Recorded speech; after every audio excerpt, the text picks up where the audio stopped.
നമ്മൾ പഠിച്ചുകൊണ്ടിരിക്കുന്ന വചനം മത്തായിയുടെ സുവിശേഷത്തിലെ ഏറ്റവും സുവർണ അധ്യായമായ മലയിലെ പ്രസംഗത്തിന്റെ 5-ാം അധ്യായത്തിന്റെ അവസാനത്തെ മുത്തുകളാണ്.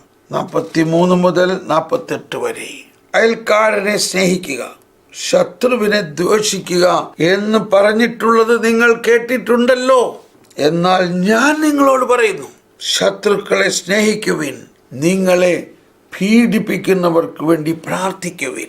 അങ്ങനെ നിങ്ങൾ നിങ്ങളുടെ സ്വർഗസ്ഥനായ പിതാവിൻ്റെ മക്കളായിത്തീരും.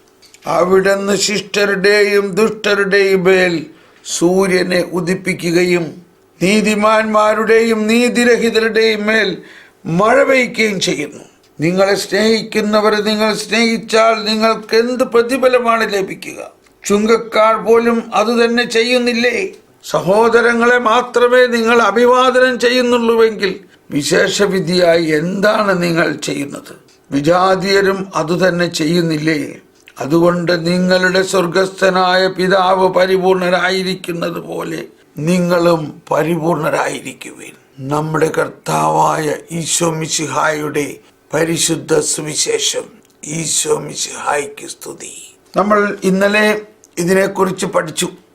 ആമുഖമായിട്ട് പറഞ്ഞതിൽ പരിശുദ്ധാത്മാവിൻ്റെ വലിയ ഒരു ഇടപെടലായിരുന്നു. ഞാൻ ഒട്ടും പ്രതീക്ഷിച്ചില്ല ആ ഇൻഡോറിലെ വാഴ്ത്തപ്പെട്ട റാണി മരിയയെക്കുറിച്ചും ആ റാണി മരിയയെ കൊല ചെയ്ത സാമന്തർ സിംഗിനെ കുറിച്ചും റാണി മരിയയുടെ മാതാപിതാക്കളെയും സഹോദരിയെക്കുറിച്ചും ഒക്കെ പറയുമെന്ന് ഒരിക്കലും ഞാൻ വിചാരിച്ചൊന്നുമല്ല വന്നത്. പക്ഷേ എത്ര മനോഹരമായിരുന്നു അത് വീണ്ടും വീണ്ടും ചിന്തിക്കാൻ തോന്നുകയാണ്. റാണി മരിയയുടെ മാതാപിതാക്കൾ റാണി മരിയയുടെ ഘാതകനെ സ്വന്തം മകനായിട്ട് സ്വീകരിക്കുന്നു. റാണി മരിയയുടെ സഹോദരി സിസ്റ്റർ അയാളുടെ വീട്ടിൽ ചെന്ന് അയാളെ സഹോദരനായിട്ട് സ്വീകരിച്ചുകൊണ്ട് രാഖി ബന്ധനം നടത്തുന്നു. രാഖി കെട്ടുന്നു കയ്യിൽ. ഒരാളുടെ കയ്യിൽ ഒരു സ്ത്രീ രാഖി, ഒരു ചരടാണ്, അത് കെട്ടിയാൽ അതിൻ്റെ അർത്ഥം അയാളെ സഹോദരനായിട്ട് സ്വീകരിക്കുന്നു എന്നാണ് അവരുടെ കൾച്ചറൽ അർത്ഥം. അപ്പോൾ ഇതാണ് ദൈവരാജ്യം. ഇത് വേറെ എങ്ങുമല്ല നടന്നത്. നമ്മുടെ നാട്ടിൽ മിഷനറിയായി നോർത്ത് ഇന്ത്യയിൽ ജീവൻ സമർപ്പിച്ച. അപ്പൊ ഇങ്ങനെയാണ് ദൈവരാജ്യം പ്രസരിക്കുന്നത്. ദൈവരാജ്യം ഒരു കടുകുമണി പോലെയാണെന്ന് പറയുന്നതാണ്. എന്നാൽ ഇന്ന് അത് ആ ഒരു വ്യക്തിയിലൂടെ ആ ദൈവരാജ്യം ഇതാ ലോകം മുഴുവനും ഒരു സന്ദേശമായി മാറുന്നു. അത് സ്നേഹവും ജ്ഞാനവുമാണെങ്കിലേ സന്ദേശമാവുന്നുള്ളൂ. അപ്പോൾ അതാണ് സാരാംശത്തിൽ ഈ സുവിശേഷ ഭാഗത്തിൻ്റെ മുഴുവനും അർത്ഥം. ആ സന്ദേശം നിങ്ങൾ ഹൃദയത്തിൽ വയ്ക്കുക. ഇത് നമ്മുടെ കേരളത്തിലെ നമ്മുടെ സഹോദരങ്ങളിൽ തന്നെ ഉണ്ടായതാണ്. ഇതാണ് യഥാർത്ഥ ക്രിസ്തീയത. ഉത്തരേന്ത്യയിലെ ഒരുപാട് മതപീഡനം നടന്ന സ്ഥലങ്ങളിൽ ഞാൻ പോയിട്ടുണ്ട്. ഞാൻ അവിടെ എല്ലാം മുട്ടുകുത്തി പ്രാർത്ഥിച്ചിട്ടുണ്ട്. എന്തോ ഒരു ഭയാനകമായ അവസ്ഥയാണ്. എന്നാൽ ക്രിസ്ത്യാനികൾ ആ മതപീഡനത്തിന് ശേഷം അവിടെ പെരുകയാണ് ചെയ്തത്. കാണ്ഡമാളിൽ ഞാൻ പോയിട്ടുണ്ട്. കാണ്ഡമാളിൽ ഒരുത്തനെ കഴുത്തുവരെ കുഴിച്ചിട്ടിട്ട് പറയാണ്, നീ ക്രിസ്തുവിനെ തിരസ്കരിക്കണം. നീ ആരായിരുന്നു? നീ എന്തിനാണ് ക്രിസ്തുവിനെ സ്വീകരിച്ചത്? അവൻ പറഞ്ഞു, എനിക്ക് പറ്റില്ല. ബൈബിള് അവൻ്റെ തലയിൽ വെച്ച് അവർ കത്തിച്ചു. എന്നിട്ടും അവൻ പറഞ്ഞു, ഇല്ല, ഞാൻ എൻ്റെ ഈശോയ്ക്ക് വേണ്ടി ജീവൻ കൊടുക്കാൻ തയ്യാറാണ്. അങ്ങനെ ജീവനോടെ അവരവിടെ കുഴിച്ചിട്ടു. ജീവനോടെ അവനെ കുഴിച്ചിട്ടു. അവിടെയെല്ലാം ഇന്ന് വലിയ ശക്തമായി വിശ്വാസം വളർന്നുകൊണ്ടിരിക്കുകയാണ്. അവിടെ ഞാൻ ചെന്നത് ഈ സംഭവമൊക്കെ നടന്ന് 3-4 വർഷം കഴിഞ്ഞപ്പോഴാണ്. അവിടെ ചെന്ന് പ്രാർത്ഥിച്ചു. ആ നാട്ടുകാർക്കും വേണ്ടിയെല്ലാം പ്രാർത്ഥിച്ചു. അവിടെ പരസ്യമായിട്ട് ഒരു ശുശ്രൂഷ നടത്താനായിട്ട് എനിക്കൊരു അവസരം കിട്ടി. അന്ന് ശക്തമായിട്ട് എനിക്ക് അവിടെ പ്രഘോഷിക്കാൻ പറ്റി. എല്ലാവരെയും ഞാൻ സ്നേഹിക്കുന്നു. ക്രിസ്തു എല്ലാവരെയും സ്നേഹിക്കുന്നു. ഓക്കെ, ഇനി നമുക്ക് ഇതിനകത്തേക്ക് കിടക്കാം. ഇത് വളരെ പ്രധാനമായൊരു സന്ദേശമാണ്. ഇത് നമ്മൾ മനസ്സിലാക്കുന്നില്ലെങ്കിൽ ഈ ബൈബിള് പഠിച്ചുകൊണ്ട് ഒരു പ്രയോജനമില്ല. ക്രിസ്ത്യാനി ആയതുകൊണ്ടൊരു പ്രയോജനമില്ല. ക്രിസ്തുവിൻ്റെ സന്ദേശത്തിൻ്റെ ഡോക്ട്രിൻ അല്ലെങ്കിൽ സിദ്ധാന്തത്തിൻ്റെ കാതലാണ്. നമ്മൾ പണ്ടൊക്കെ പാടിയിട്ടുള്ളതാണ്, ശത്രു സ്നേഹം ക്രിസ്തുവിൻ്റെ മുദ്രയാണല്ലോ, മുദ്രാവാക്യമാണല്ലോ എന്നെല്ലാം പാടിയത് കൊണ്ട് മാത്രം പറ്റില്ല. അത് നമ്മുടെ ജീവിതത്തിൽ ശരിക്ക് അനുഭവതലത്തിലേക്ക് കൊണ്ടുവരണം. നമ്മൾ ദൂരെയുള്ള ശത്രുവിനെ സ്നേഹിക്കുന്നതോടൊപ്പം നമ്മുടെ വീട്ടിൽ തന്നെ ശത്രു ഉണ്ടാകാം. അതാണ് ഈ മത്തായിയുടെ സുവിശേഷത്തിൽ തന്നെ പറയുന്നൊരു കാര്യമാണ്. 10-ാം അധ്യായം 36-ാമത്തെ വാക്യത്തിൽ പറയുകയാണ്, നിന്റെ ഭവനത്തിലുള്ളവർ തന്നെ നിനക്ക് ശത്രുവാകും. പക്ഷെ ആ ശത്രുവിനെ നമ്മൾ മിത്രമാക്കണം. അതാണ് നമ്മുടെ വെല്ലുവിളി. അതാണ് ദൈവരാജ്യം. ഓക്കെ, അപ്പോൾ ഇവിടെ ഇനി നമ്മൾ വായിക്കാൻ പോവുകയാണ്. നമ്മൾ പഠിക്കാൻ തുടങ്ങുന്നേ ഉള്ളൂ. വ്യാഖ്യാനം: ദ്രോഹിക്കുന്നവരെ തടയരുതെന്ന്, കൂടുതൽ സഹിക്കാൻ തയ്യാറാകണമെന്ന് കർത്താവ് പഠിപ്പിച്ചു. ദ്രോഹിക്കുന്നവരോട് സ്നേഹവും അതിൻ്റെ ഫലങ്ങളും കാണിക്കാൻ ഇപ്പോൾ പഠിപ്പിക്കുന്നു. അതാണ് ആദ്യം പഠിപ്പിച്ചത്. ദ്രോഹിക്കുന്നവരെ തടയരുത് കേട്ടോ, ദുഷ്ടനെ എതിർക്കരുത്, കൂടുതൽ സഹിക്കാൻ തയ്യാറാകണം, ഒരു കരണത്തടിച്ചവനും മറുകരണം കാണിച്ചു കൊടുക്കണം. അതെല്ലാം പഠിപ്പിച്ചതിന് ശേഷം ഇപ്പൊ പഠിപ്പിക്കുകയാണ് ദ്രോഹിക്കുന്നവരെ സ്നേഹിക്കണം. മുമ്പിൽ പറഞ്ഞതെല്ലാം നിയമത്തിന്റെ പൂർത്തീകരണത്തെ സംബന്ധിക്കുന്നു. അതുപോലെ അവസാനത്തെ ഈ കൽപ്പന സ്നേഹത്തിന്റെ നിയമത്തെ പൂർത്തീകരണത്തെ പരാമർശിക്കുന്നു. അതാണ് ഈശോ കൊണ്ടുവന്നിരിക്കുന്നത്. സ്നേഹത്തിന്റെ നിയമമാണ്. സ്നേഹത്തിന്റെ നിയമം, ഒറ്റ നിയമമേ ഉള്ളൂ. നിങ്ങൾ പരസ്പരം സ്നേഹിക്കുക, ഞാൻ നിങ്ങളെ സ്നേഹിച്ച പോലെ സ്നേഹിക്കുക. ഒറ്റ നിയമമേ ഉള്ളൂ. ഞാൻ ചില കാര്യങ്ങൾ പറയണത് ഇപ്പൊ റിപ്പീറ്റേഷൻ ആകാം. പക്ഷെ അതിങ്ങനെ വീണ്ടും വീണ്ടും കേൾക്കണം. നമ്മൾ ചെറുപ്പം മുതലേ കേൾക്കണതല്ലേ, സ്നേഹിക്കൂ ക്ഷമിക്കൂ, സ്നേഹിക്കൂ ക്ഷമിക്കൂ. എന്നിട്ട് നമുക്ക് പറ്റുന്നുണ്ടോ? കേട്ടത് കൊണ്ടല്ല ഇത് സംഭവിക്കണത്. ഇത് നമ്മുടെ ആത്മാവിനെ ഉരുക്കണം, നമ്മുടെ മനസ്സിനെ ഉരുക്കണം. നമ്മൾ പാടാറില്ലേ കരിസ്മാറ്റിക്കിലൊരു പാട്ട്, ഉരുക്കി എന്നെ വാർത്തെടുക്കുന്നൊക്കെ. എന്തർത്ഥത്തിലാണ്? അതാണ് സ്നേഹം. അയൽക്കാരനോടൊരു ദ്രോഹവും ചെയ്യുന്നില്ല. അതുകൊണ്ട് നിയമത്തിന്റെ പൂർത്തീകരണം സ്നേഹമാണ്. ഓക്കെ, അപ്പോൾ ഇത് വ്യക്തിപരമായിട്ട് നമ്മളുടെ ജീവിതത്തിൽ പ്രാക്ടിക്കലായിട്ട് പ്രാക്ടീസ് ചെയ്യണം. ഇത് ശരിക്കും പ്രാക്ടീസ് ചെയ്യണം. അപ്പോഴാണ് നമുക്ക് സന്തോഷവും ആനന്ദവും ഉണ്ടാവുന്നതെന്ന് മാത്രമല്ല, അപ്പോഴാണ് കർത്താവ് നമ്മൾ പ്രാർത്ഥിക്കുന്നതെല്ലാം പടപടേന്ന് സംഭവിക്കുന്നതും വലിയ കാര്യങ്ങൾ സംഭവിക്കുന്നതും. അല്ലെങ്കിൽ നമുക്ക് ക്രിസ്തുവുമായിട്ടൊരു ബന്ധവുമില്ല. ക്രിസ്തു പറഞ്ഞ കൽപ്പന അനുസരിക്കുന്നില്ലെങ്കിൽ നമ്മൾ ക്രിസ്തുവിൻ്റെ ശിഷ്യരാണോ? അതാണ് പരസ്പരം സ്നേഹമുണ്ടെങ്കിൽ നിങ്ങൾ എൻ്റെ ശിഷ്യന്മാരാണ്. കണ്ടോ, നമ്മൾ ക്രിസ്തു ശിഷ്യരാണോ? ആണല്ലോ. എന്തടിസ്ഥാനത്തിലാണ് നമ്മൾ ക്രിസ്തു ശിഷ്യരെന്ന് പറയണേ? എന്താണ് അതിൻ്റെ മാറ്റ്? നിങ്ങൾക്ക് പരസ്പര സ്നേഹമുണ്ടെങ്കിൽ നിങ്ങൾ എൻ്റെ ശിഷ്യന്മാരാണെന്ന് അതുമൂലം എല്ലാവരും അറിയും. എന്തുമൂലം അറിയും? മാമോദീസ കണക്കനുസരിച്ചിട്ടാണോ? നമ്മൾ പള്ളിയിൽ പോണതനുസരിച്ചിട്ടാണോ? നമ്മൾ പ്രാർത്ഥനയുടെ അഭിഷേകം കൊണ്ടാണോ? നമ്മൾ നടത്തുന്ന അത്ഭുത പ്രവർത്തനങ്ങൾ കൊണ്ടാണോ? അല്ല. എന്താ പറയണത്? നിങ്ങളുടെ പരസ്പര സ്നേഹം കൊണ്ട് അറിയും നിങ്ങൾ ക്രിസ്തു ശിഷ്യന്മാരാണ്. ഇത് നമ്മളാരും ഉണ്ടാക്കിയ ഒരു പുരാണമൊന്നും അല്ല. ഇത് കർത്താവ് ഈശോ മിശിഹ തൻ്റെ അവസാന മൊഴിയായിട്ട് പറഞ്ഞതാണ്. അന്ത്യത്താഴവേളയിൽ പുതിയ നിയമം സ്ഥാപിച്ചു. നമ്മൾ ഈ നോയമ്പ് കാലത്തെല്ലാം അന്ത്യത്താഴത്തെക്കുറിച്ച് പെസഹ തിരുനാള്, പെസഹ വ്യാഴാഴ്ചയൊക്കെ ആഘോഷിച്ചു. പലരും അന്ന് വിശുദ്ധ കുർബാന സ്ഥാപിച്ചു, വൈദികന്റെ പട്ടം സ്ഥാപിച്ചു. പക്ഷെ മൂന്നാമത് സ്ഥാപിച്ചത് ആരും അധികം പറയുന്നില്ല. എന്താ മൂന്നാമത് സ്ഥാപിച്ചത്? നിയമം സ്ഥാപിച്ചു. മോശയ്ക്ക് മലമുകളിൽ കൊടുത്തതിനേക്കാൾ ശ്രേഷ്ഠമായ നിയമം ആ കൊടുത്ത ആള് തന്നെ ഇവിടെ പുതിയതാക്കി സ്ഥാപിച്ചിരിക്കുന്നു. അതാണ് പുതിയ നിയമം. ഒരു നിയമം, ഞാൻ നിങ്ങൾക്കൊരു പുതിയ നിയമം തരുന്നു. അതാണ് അന്നൊരു നിയമം സ്ഥാപിച്ചു. ഞാനിതാ ഒരു നിയമം സ്ഥാപിക്കുന്നു. ഞാൻ പുതിയ കൽപ്പന നിങ്ങൾക്ക് നൽകുന്നു. അപ്പൊ ആ പഴയ കൽപ്പനയെ പുതുക്കി നൽകുമ്പോൾ പിന്നെ ഏതാണ് നമ്മൾ എടുക്കേണ്ടത്? പഴയതോ പുതിയതോ? പഴയത് അതിൽ തന്നെ പൂർണ്ണതയില്ലാത്തത് കൊണ്ടല്ലേ പുതിയതൊന്ന് തരേണ്ടി വരുന്നത്. പഴയതിൽ അതിൽ തന്നെ പൂർണ്ണത ഉണ്ടായിരുന്നുവെങ്കിൽ പുതിയത് വേണമായിരുന്നോ? പുതിയ ഒരു കൽപ്പന നാണ്. അപ്പോൾ ഒരു പുതിയ കൽപ്പന. ഇനി മലമുകളിലേക്ക് പോകണ്ട.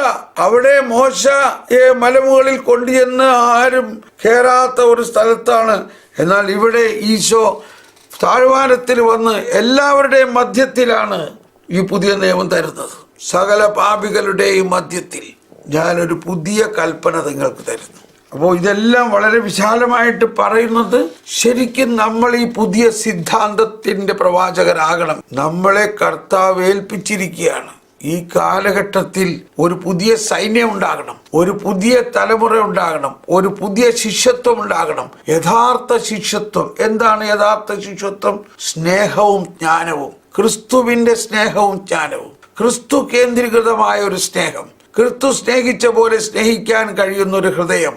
അങ്ങനെ നമ്മളങ്ങ് മാറുമ്പോൾ നമ്മുടെ ബാക്കിയുള്ള എല്ലാ കാര്യങ്ങളും മനോഹരമായി നടക്കുന്നുള്ളതാണ്. മനോഹരമായിട്ട് നടക്കും. ഈ ഒറ്റ കൽപ്പന നമ്മൾ പാലിക്കുകയാണെങ്കിൽ, അതാണ് ഇനി പഠിക്കാൻ പോകുന്നത്. അഗസ്തീനോസ്, നീ നിന്റെ അയൽക്കാരനെ സ്നേഹിക്കണമെന്ന കൽപ്പന കൊണ്ട് മനുഷ്യവംശത്തെ മുഴുവനും ഉദ്ദേശിക്കുന്നു. മനുഷ്യവംശത്തെ മുഴുവനും ഉദ്ദേശിക്കുന്നു. ഹൃദയത്തിലൊന്ന് സ്വീകരിച്ച്, ഈ മനുഷ്യവംശത്തിൽ ഒരുപാട് വശത്തുള്ള ആൾക്കാരെ നമുക്ക് ഇഷ്ടമുണ്ടാവില്ല, പക്ഷെ ദൈവത്തിന് ഇഷ്ടമാണ്. ദൈവം അവരെ സൃഷ്ടിച്ചു. നമ്മുടെയൊക്കെ നാട്ടിൽ നമുക്കറിയാമല്ലോ, 10 മക്കളുള്ള വീടുകളിൽ എല്ലാവരും ഒരുപോലെ അല്ല. എപ്പോഴും ഒരു ബ്ലാക്ക് ഷീപ്പ് ഉണ്ടാവും നമുക്കറിയാം. പക്ഷേ ആ അപ്പനും അമ്മയ്ക്കും അവനെ ഉപേക്ഷിക്കാൻ പറ്റുമോ? അവൻ ഒരു ബ്ലാക്ക് ഷീപ്പാണ്, അവനൊരു മദ്യപാനിയാണ്, അവനൊരു കഞ്ചാവ് അടിച്ച് ബഹളമുണ്ടാക്കി രാത്രിയാകുമ്പോൾ കുടിച്ച് വീട്ടിൽ വരും. പക്ഷെ ഒരുപക്ഷെ ആ അമ്മ അവൻ വരുന്നത് വരെ ഭക്ഷണം കഴിക്കാതെ നോക്കിയിരിക്കുകയാണ്. അവൻ വന്നിട്ടേ കഴിക്കുള്ളൂ. എൻ്റെ മോൻ വന്നില്ലല്ലോ.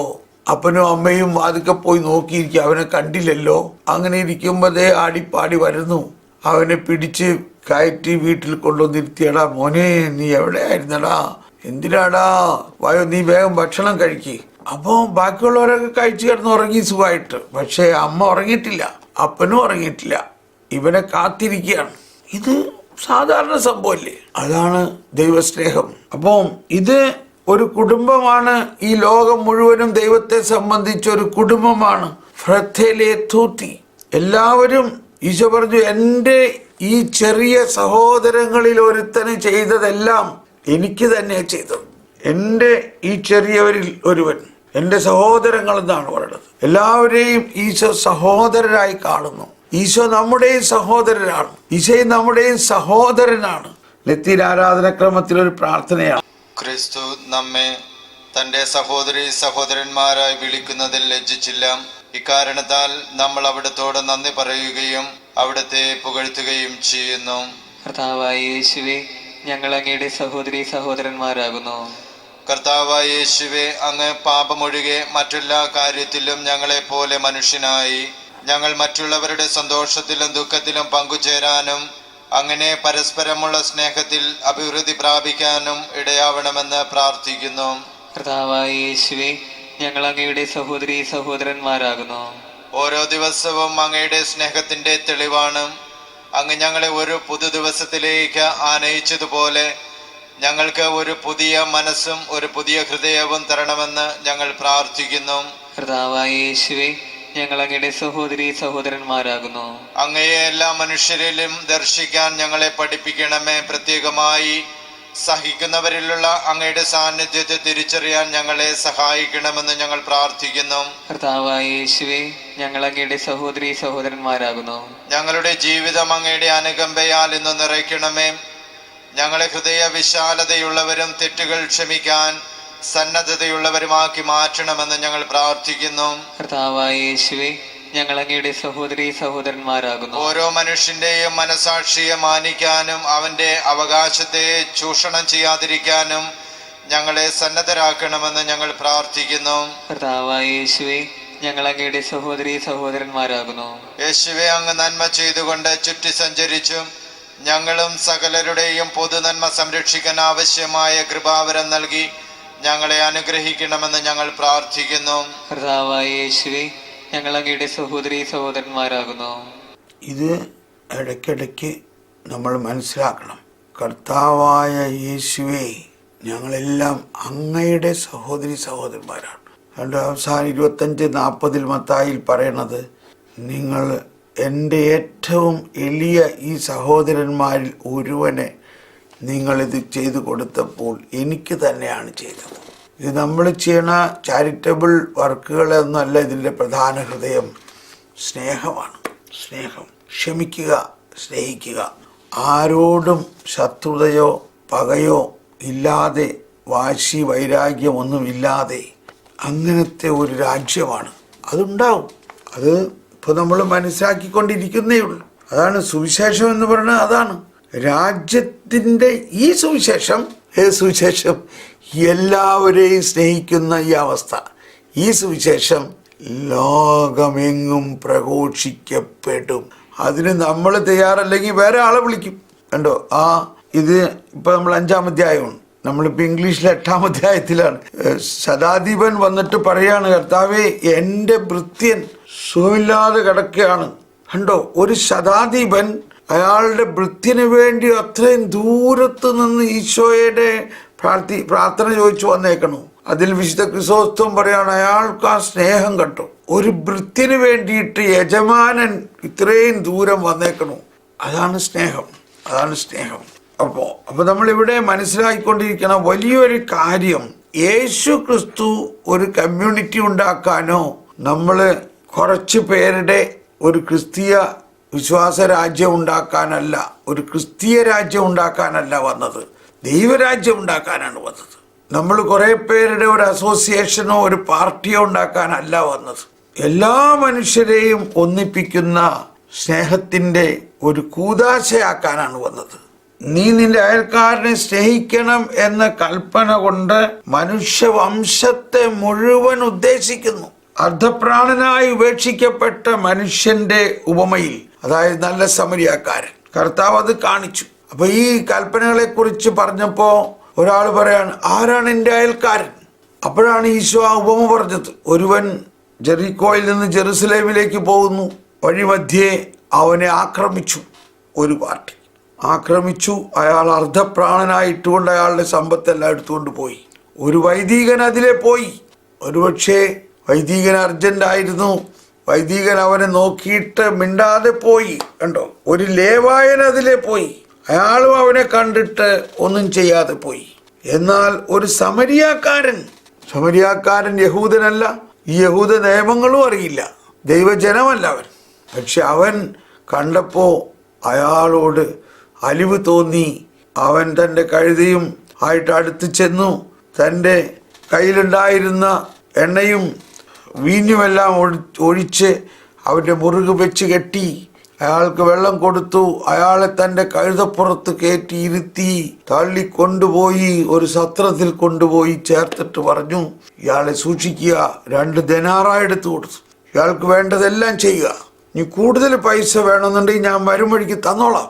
ഒന്ന് ആലോചിച്ച് നോക്കിയേ, ഇതിലാരാണ് അവൻ്റെ അയൽക്കാരൻ? ഒരു പുരോഹിതൻ അതിലെ പോയി, ഒരു ലേവായൻ അതിലെ പോയി, എന്നാൽ ഒരു വിജാതീയനായ ശമരിയാക്കാരൻ അതിലെ പോയി. അപ്പോൾ അദ്ദേഹം തന്നെ പറഞ്ഞു, ആ സമരിയാക്കാരനാണ്. നമ്മൾ യേശുക്രിസ്തുവിൽ വിശ്വസിക്കുമ്പോൾ നമ്മുടെ സ്വന്തം ആവശ്യത്തിന് വേണ്ടി വിശ്വസിക്കുകയാണെങ്കിൽ ആ വിശ്വാസത്തിന് വലിയ കഴമ്പൊന്നുമില്ല. വിശ്വാസത്തിൻ്റെ വ്യാപ്തി, കരുത്തുണ്ടാകുന്നത് യേശു എല്ലാ മനുഷ്യരെയും തൻ്റെ അയൽക്കാരനായി, തൻ്റെ സ്നേഹിതനായി, തൻ്റെ സഹോദരനായി കാണുന്നു എന്നും നമ്മളും അതുപോലെ എല്ലാവരെയും സഹോദരന്മാരായി കണ്ടാൽ മാത്രമാണ്. ഇപ്പം അതാണ് എല്ലാവരും സഹോദരർ. ഉണ്ടോ, ഈ എൻസിക്ലിക്കൽ, ഈ ചാക്രിയ ലേഖനം, എല്ലാവരും സഹോദരർ, എല്ലാവരും സഹോദരർ. ഫ്രത്തേലി ടൂത്തി ഇത് പഠിക്കണം. എങ്കിൽ മാത്രമേ. അപ്പൊ നോക്കി, 2000 വർഷമായിട്ടും ഈ അടിസ്ഥാന പ്രമേയത്തിലേക്ക് നമ്മൾ വരുന്നുണ്ടോ? അപ്പൊ സുവിശേഷം പടരാത്തതിന്റെ കാരണം ഇതാണ്. സുവിശേഷം പടരാത്തതിന്റെ കാരണം, സുവിശേഷത്തിന്റെ അന്തരാത്മാവ് ഇതാണ്. എല്ലാവരും സഹോദരർ, എല്ലാവരും നമ്മുടെ സഹോദരരാണ്. ഞാൻ പറഞ്ഞിട്ടുള്ളതാണ്, നമ്മൾ 10ാം ക്ലാസ്സിൽ അല്ലെങ്കിൽ സ്കൂളിൽ പഠിച്ചിരുന്നപ്പോൾ നമ്മൾ സ്കൂളിൽ ആദ്യം രാവിലെ വന്നു കഴിഞ്ഞാൽ അസംബ്ലിയിൽ നമ്മളൊരു പ്രതിജ്ഞ ചെയ്യുന്നുണ്ടല്ലോ. എന്താ പ്രതിജ്ഞ ചെയ്തിരുന്നത്? ആ പ്രതിജ്ഞയിൽ നമ്മൾ ഇത് തന്നെയാണ് പറയുന്നത്, ഈ ഇന്ത്യ ഞങ്ങളുടെ രാജ്യമാണ്, ഈ ഇന്ത്യയിലുള്ള എല്ലാവരും നമ്മുടെ സഹോദരന്മാരാണ്. കണ്ടോ, പ്രതിജ്ഞയാണ്. നമ്മുടെ കുര്യൻ ജോസഫ് സാറ് ഈ ഫ്രത്തേലി ടൂത്തിക്ക് ഒരു ഉദ്ഘാടന പ്രസംഗം കൊടുത്തപ്പോൾ അതിൽ പറഞ്ഞത് ഞാൻ കേട്ടു. കോൺസ്റ്റിറ്റ്യൂഷൻ, ഭാരതത്തിന്റെ കോൺസ്റ്റിറ്റ്യൂഷൻ, സുപ്രീം കോടതിയിലെ ജഡ്ജായിരുന്ന സാറ് പറയാണ്, ഈ ഭാരതത്തിന്റെ കോൺസ്റ്റിറ്റ്യൂഷൻ തന്നെ ഫ്രത്തേലി ടൂത്തിയാണ് പറയണത്. കോൺസ്റ്റിറ്റ്യൂഷൻ പറയണത് എല്ലാവരും സഹോദരി സഹോദരന്മാരാണ്. ഭാരതത്തിന്റെ കോൺസ്റ്റിറ്റ്യൂഷൻ. അപ്പോ അത് കർത്താവ് പറഞ്ഞ കാര്യം തന്നെയല്ലേ? ഒന്നാലോചിച്ച് നോക്കിയേ. പക്ഷേ അത് പറഞ്ഞിട്ടുണ്ട് എന്ന് പറഞ്ഞിട്ട് എന്താ കാര്യം? നമ്മുടെ ഹൃദയത്തിൽ അതിനെ സ്വീകരിക്കാൻ സാധിക്കുന്നുണ്ടോ? അപ്പോ ഇവിടെ അഗസ്തീനോസ് പറയണത് എല്ലാ ഇന്ത്യക്കാരും മാത്രമല്ല, മനുഷ്യവംശം മുഴുവനും നമ്മുടെ സഹോദരരാണ്. നാളെ വിശുദ്ധ ബലി അർപ്പിക്കുമ്പോ ആ ബോധ്യത്തിലൊന്ന് അർപ്പിച്ചു നോക്കും. വിശുദ്ധ കുർബാനയിലെ ഓഫർട്രിയില് നമ്മൾ എന്താ സമർപ്പിക്കണത്? നമ്മൾ നമ്മുടെ കൊച്ചു കാര്യങ്ങളൊന്നുമല്ല സമർപ്പിക്കേണ്ടത്. ഈ ലോകത്തിലുള്ള എല്ലാ മനുഷ്യരെയുമാണ് സമർപ്പിക്കേണ്ടത്. ഈ പ്രപഞ്ചത്തെ മുഴുവനുമാണ് ഈശോ സമർപ്പിച്ചത്. അങ്ങനെ അത്രയ്ക്ക് വിശാലമായ ഒരു ഹൃദയത്തിൽ നമ്മളൊന്ന് ബലിയർപ്പിച്ചൊന്ന് നോക്ക്. ഒരു ദിവസം ഒന്ന് നോക്ക്. ചിലർ പറയും നിങ്ങളുടെ അത്യാവശ്യ കാര്യങ്ങൾ ആദ്യം സമർപ്പിക്കണം. No no no no no no. Isho പറഞ്ഞെന്താ? നിന്റെ ആവശ്യം എന്താന്ന് എന്റെ പിതാവിന് അറിയാം. നീ ആദ്യം അവിടുത്തെ രാജ്യം അന്വേഷിക്കുവിൻ. എന്താ അവിടുത്തെ രാജ്യം? ഈ പ്രപഞ്ചം മുഴുവനുമുള്ള എല്ലാ മനുഷ്യരും സഹോദരീ സഹോദരന്മാരാണ്, സ്നേഹമാണ്. അവർ പരസ്പരം സ്നേഹിക്കണം. ഇതാണ് ഒറ്റ കാര്യം ആവശ്യമുള്ളത്. നീ നിന്റെ അയൽക്കാരനെ സ്നേഹിക്കണമെന്ന കൽപ്പന കൊണ്ട് മനുഷ്യവംശത്തെ മുഴുവനും ഉദ്ദേശിക്കുന്നു. അർദ്ധപ്രാണനായി ഉപേക്ഷിക്കപ്പെട്ട മനുഷ്യന്റെ ഉപമയിൽ കർത്താവ് അത് കാണിച്ചു. നമ്മുടെ കാരുണ്യ പ്രവൃത്തി ആവശ്യമായിരിക്കുന്ന എല്ലാവരും നമ്മുടെ അയൽക്കാരാണെന്ന് പഠിപ്പിച്ചു. നിന്നെ വെറുക്കുന്നവന് നന്മ ചെയ്യുക എന്നും അവിടെ നിന്ന് പറയുന്നു. കാരുണ്യ പ്രവൃത്തി ആർക്കും നിഷേധിക്കരുത് എന്നർത്ഥം. വീണ്ടും വിശുദ്ധ അഗസ്തീനോസ് പഴയ നിയമത്തിന്റെ കീഴിൽ ഫരിസേയരുടെ നീതിക്ക് പല തലങ്ങളുണ്ടായിരുന്നുവെന്ന് ഇവിടെ കാണാം. സ്നേഹിക്കുന്നവരെ പോലും അനേകർ വെറുത്തിരുന്നു. ശത്രുവിനെ വെറുക്കുന്നുണ്ടെങ്കിലും അയൽക്കാരനെ സ്നേഹിക്കുന്നവൻ ഒരു ഡിഗ്രി ഉയർന്നിട്ടുണ്ട്. നിന്റെ ശത്രുവിനെ വെറുക്കണം എന്ന് പറഞ്ഞിട്ടുണ്ട്. അത് നീതീകരിക്കത്തക്ക കൽപ്പനയായിട്ടല്ല, ദുർബലർക്ക് നൽകുന്ന ആനുകൂല്യമായിട്ട് വേണം കരുതാൻ. നമ്മുടെ സമയം കഴിഞ്ഞു. നമ്മൾ ഇന്ന് ഇവിടെ നിർത്തേണ്ടി വരികയാണ്.